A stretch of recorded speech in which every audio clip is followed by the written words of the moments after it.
राष्ट्रवादी काँग्रेसचे माजी मंत्री धनंजय मुंडेंनी दिल्लीत केंद्रीय गृहमंत्री अमित शहांची भेट घेतली। मंत्रिपदासाठी धनंजय मुंडेंनी जोरदार लॉबिंग सुरू केल्याची चर्चा आहे।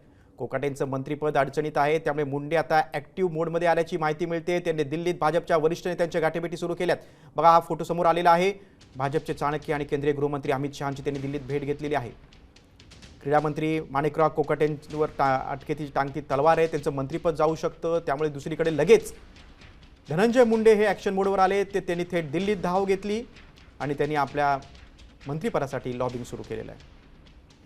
आपण अधिक माहिती घेऊया आमच्या प्रतिनिधी सीमा दाते यांच्याकडून। सीमा, आपण बघतोय कोकाटेंवर अटकेची टांगती तलवार आहे, दुसरीकडे हीच वेळ साधलेली आहे धनंजय मुंडेंनी। काय घडतंय दिल्लीत?